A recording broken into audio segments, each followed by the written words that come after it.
Ibu ingin bertanya dulu ini. Di sini siapa yang tahu apa itu teks fiksi?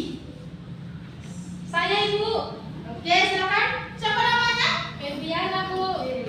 Nah, teks fiksi ialah karya sastra yang berisi cerita rekaan atau khayalan dari pengarangnya. Ya, tepuk tangan untuk teman kita. Oke, Ibu jelaskan sekali lagi ya, anak. Apa itu teks fiksi? Teks fiksi adalah sebuah karya tulis yang berisi cerita atau narasi yang diciptakan berdasarkan imajinasi atau karangan pengarang, bukan dari fakta atau kejadian nyata. Meskipun dapat mengambil inspirasi dari kehidupan nyata, cerita fiksi tidak sepenuhnya berdasarkan kenyataannya.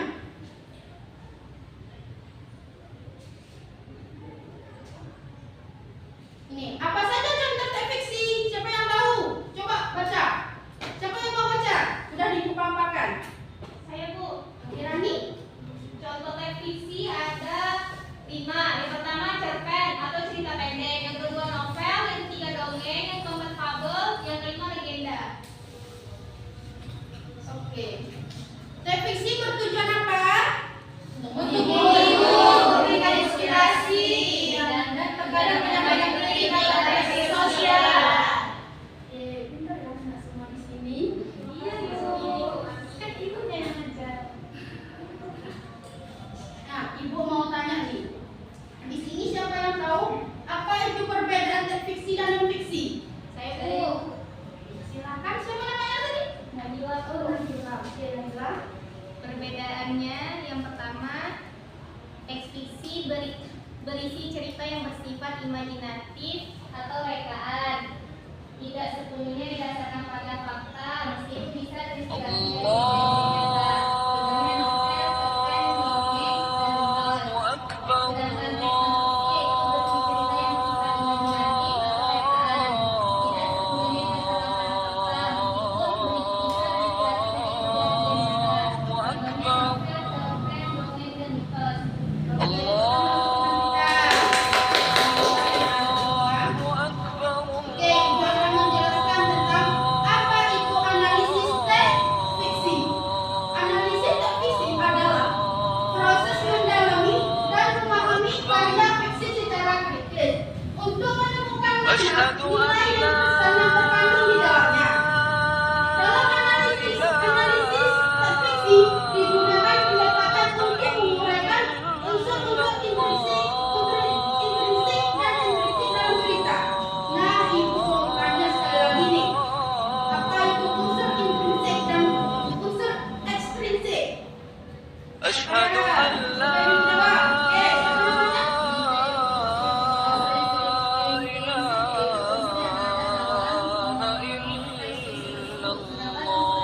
Unsur yang berada di luar dalam teks fiksi tersebut. أشهد أن Masih Bunda. محمدا رسول Oke, Ibu jelaskan sekali lagi ya. Unsur intrinsik. Unsur intrinsik itu terdapat ada beberapa. Yang pertama itu ada tema. Tema. Tema siapa yang tahu apa itu tema? Saya, Bu. Oke. أشهد أن Tokoh dan penokohan. Tokoh. Tokoh adalah karakter yang berperan dalam cerita. Penokohan.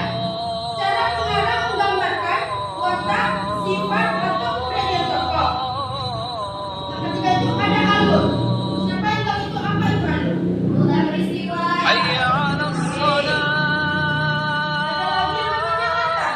Latar adalah unsur yang menggambarkan tempat, waktu, dan suasana dalam cerita. Dan ada lagi yang namanya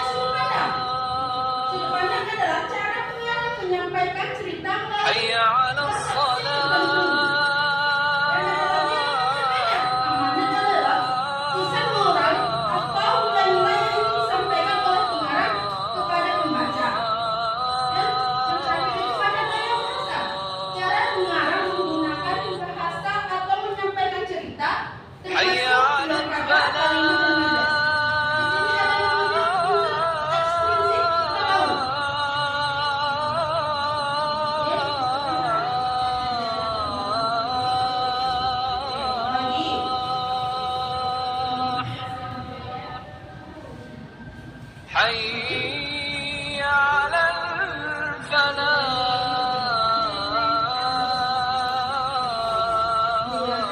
Apa itu latar belakang penulis? Latar belakang penulis adalah faktor-faktor yang mempengaruhi gaya penulisan dalam puisi karya. Yang kedua itu ada kondisi sosial budaya, yaitu yang pertama ada situasi sosial atau budaya pada masa karya ditulis, misalnya adat, kebiasaan, atau konflik sosial. Dan ada nilai-nilai yang terkandung. Apa itu nilai yang terkandung? Nilai moral, nilai agama, dan nilai sosial, dan nilai budaya. Di sini, Ibu akan menjelaskan tentang apa itu pemaknaan teks fiksi sesuai dengan yang kita paparkan tadi. Pemaknaan teks fiksi adalah proses memahami makna, pesan atau nilai-nilai yang terkandung dalam cerita fiksi. Proses ini melibatkan analisis mendalam termasuk unsur-unsur dalam teks, baik dari sisi konteks budaya dan pengalaman penulis. Pemaknaan membantu pembaca menemukan hubungan antara cerita, pengalaman pribadi, sosial, dan universal. Ini tadi sudah Ibu jelaskan kan? Nah, di sini Ibu akan membagikan tugas. Ibu akan memberikan tugas kepada kalian semua. Baik, Ibu. Baik, Ibu. Jawab ya, anak-anak. Baik, Ibu.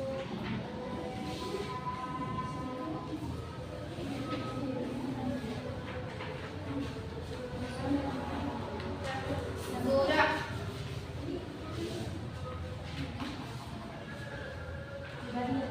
Ya, ini pribadi ya.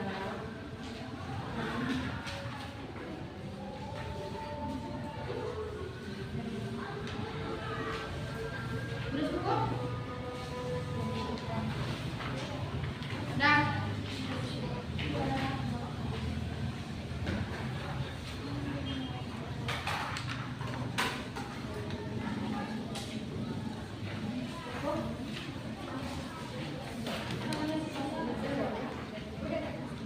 Udah.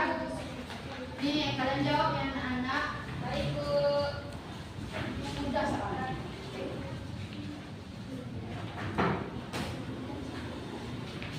Ini Pak kelas 7, kan Ibu jelaskan. Nah, ini Ibu kasih waktunya berapa ya?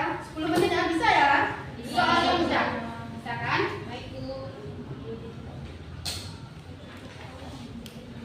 Jangan ada yang ribut ya anak-anak.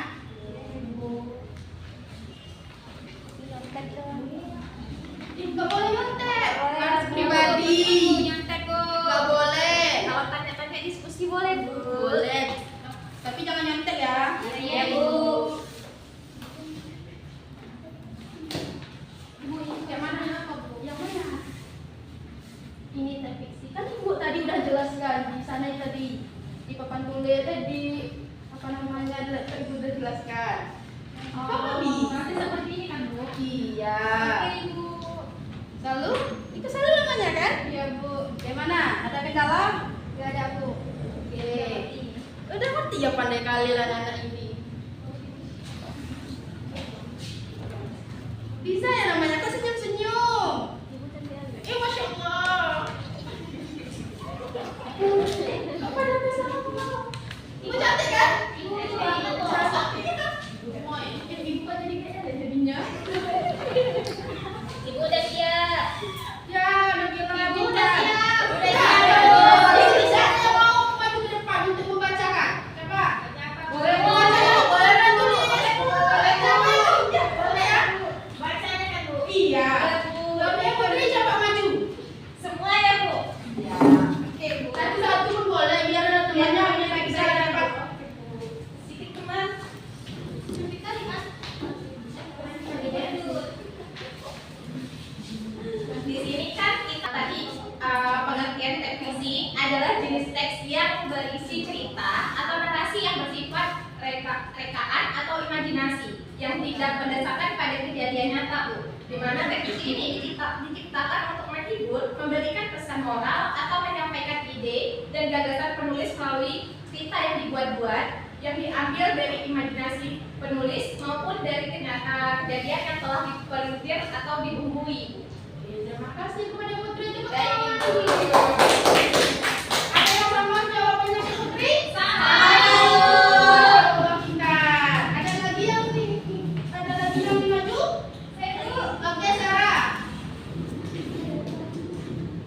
Manis sekali ya, Sarah. Ibu tadi kami baju saya bilang manis. Ya, maaf ya.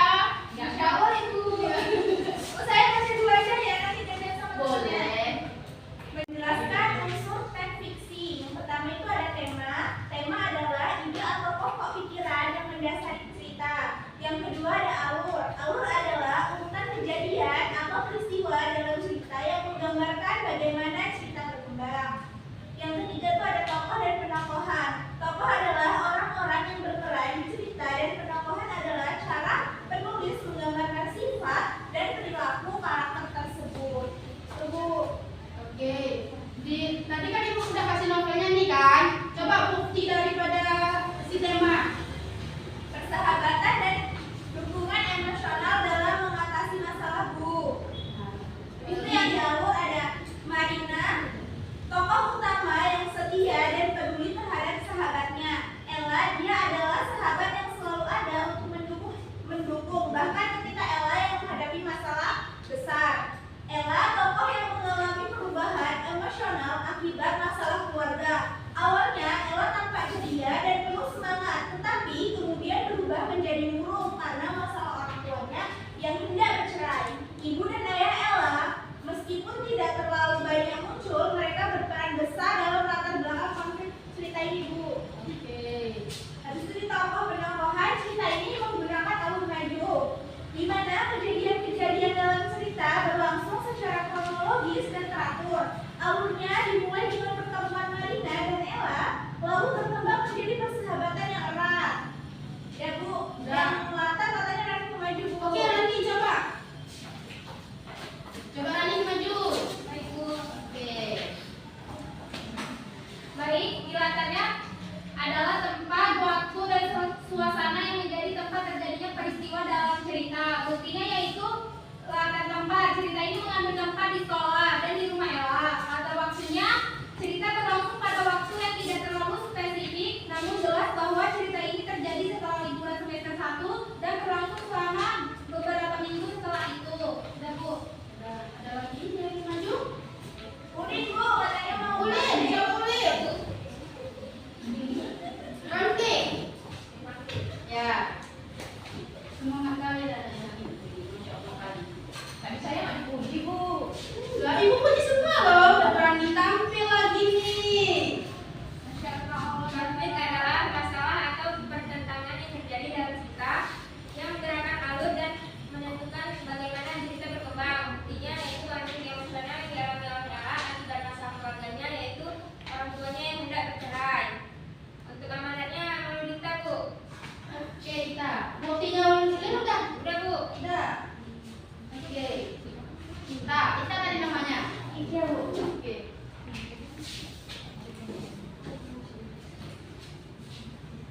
Amanat. Amanat adalah pesan atau nilai yang ingin disampaikan oleh penulis kepada pembaca melalui cerita. Buktinya, cerpen ini menyampaikan pesan bahwa persahabatan yang sejati akan saling mendukung dan dalam keadaan apapun, baik dalam kebahagiaan maupun kesulitan. Cerita ini juga mengajarkan pentingnya berbagi masalah dan tidak menyelesaikannya dengan cara yang merugikan diri sendiri. Oke. Ada lagi? Sudut pandang saya boleh tunjuk satu orang, Bu. Boleh siapa? Siapa? Dia temannya. Syahrul, Bu. Lalu, oke lalu.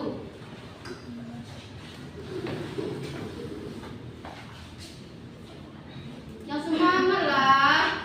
Semangat ya Baik, Naya. Bu. Saya akan menjelaskan sudut pandang. Sudut pandang adalah posisi atau cara pandang menulis dalam menyampaikan cerita. Buktinya yaitu cerpen ini ditulis dengan sudut pandang orang pertama, yaitu aku, yang menggunakan sudut pandang Marina. Dengan sudut pandang ini, pembaca bisa merasakan perasaan dan pemikiran Marina secara langsung, terutama tentang bagaimana merasakan persahabatannya dengan Ella dan kekhawatirannya terhadap perubahan sikap Ella. Yang selanjutnya itu boleh langsung saya jelaskan dulu. Gaya bahasa. Penjelasannya yaitu gaya bahasa adalah cara penulis memilih kata-kata dan struktur kalimat untuk menyampaikan cerita. Buktinya yaitu gaya bahasa dalam cerpen ini cukup sederhana dan mudah dipahami. Terdapat beberapa penggunaan dialog yang menggunakan emosi tokoh dengan kuat, serta kalimat yang menciptakan ketegangan emosional, terutama saat Ella mengungkapkan masalah yang dihadapinya. Itu, Bu. Oke, terima kasih selalu. Ibu, ini ibu yang manggil. Baiklah, di sini saya akan menjelaskan bagian sinopsisnya. Cerpen ini coba judulnya belum? Judul pengarangnya apa? Judulnya itu ialah Sahabat Terbaik. Pengarangnya Marina Tri Rahayu. Kategorinya cerpen persahabatan, Ibu. Baiklah, sinopsisnya ialah cerpen ini mengisahkan persahabatan antara Marina dan Ella. Setelah libur semester, Marina bertemu dengan Ella, seorang siswi pindahan yang tampaknya ceria dan ramah. Keduanya menjadi dekat karena memiliki hobi yang sama, yaitu membaca novel. Mereka sering bertukar novel dan saling berbagi cerita. Namun, lama-kelamaan Marina merasa ada yang berubah pada sikap Ella. Ella menjadi murung, sering melamun, dan tidak seperti biasanya. Suatu hari, Ella absen dari sekolah tanpa kabar. Marina pun memutuskan untuk mengunjungi rumah Ella. Di sana, Marina menemukan bahwa Ella sedang menghadapi masalah besar, yaitu orang tua Ella sedang diambang perceraian. Karena terlalu tertekan, Ella bahkan berusaha mengakhiri hidupnya. Namun, Marina yang sangat peduli menekankan Ella dan memberinya nasihat untuk menyerah pada masalahnya. Setelah perbincangan yang emosional, Ella menyadari bahwa bunuh diri bukanlah solusi. Ia akhirnya berusaha memperbaiki hubungannya dengan orang tuanya.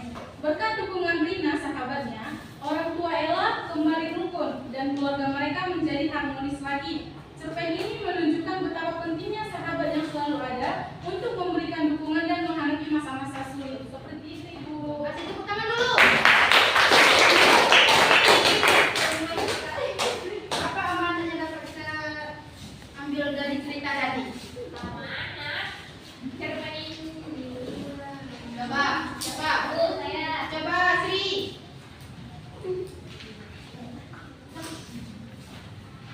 Jadi Bu, amanatnya itu kita itu tidak boleh putus asa, Bu, tidak boleh gampang menyerah, tidak boleh melakukan hal-hal yang di luar dugaan kita. Kita itu harus semangat. Tidak boleh gampang menyerah, Dan kita juga perlu orang sahabat terdekat, Bu, supaya ada yang mensupport kita. Oke. Di sini ada yang punya sahabat? Ada. Jadi kalau ada masalah, itu cerita ya sama sahabatnya, jangan pendam sendiri. Takutnya nanti mundir. Kan mundir itu apa? Kalau sekarang kan lagi marah-marahnya mundir. Itu sabun hindari. Oke, dua. Sebenarnya kita harus beriman juga, Bu. Ya betul. Yang penting sholat jangan ditinggal. Iya. Oke, bilang Pep, aku Kristen gitu Pep.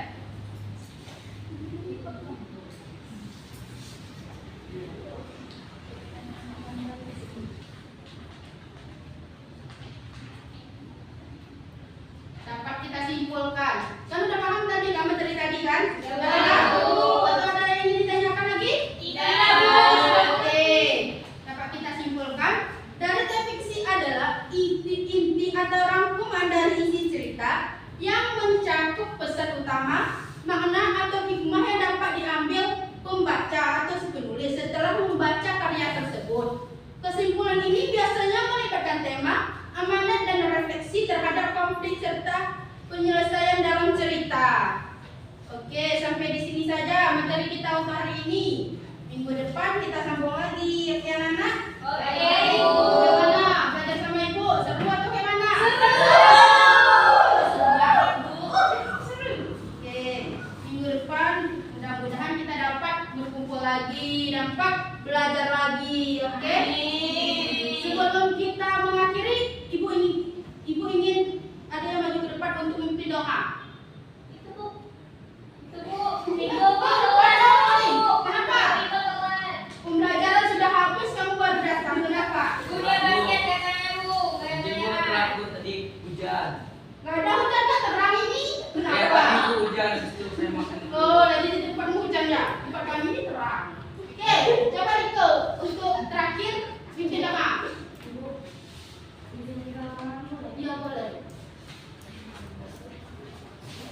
sebaiknya kita berdoa sesuai kepercayaan dan agama masing-masing. Berdoa dimulai.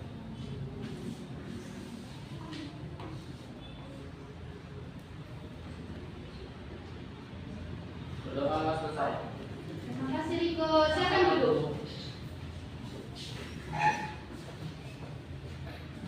Ibu akhiri ya, kalau ada kata-kata ibu yang salah, ibu mohon maaf sekali. Maklumlah ibu pun baru belajar kan. Iya, Ibu. Ibu akhiri. Assalamualaikum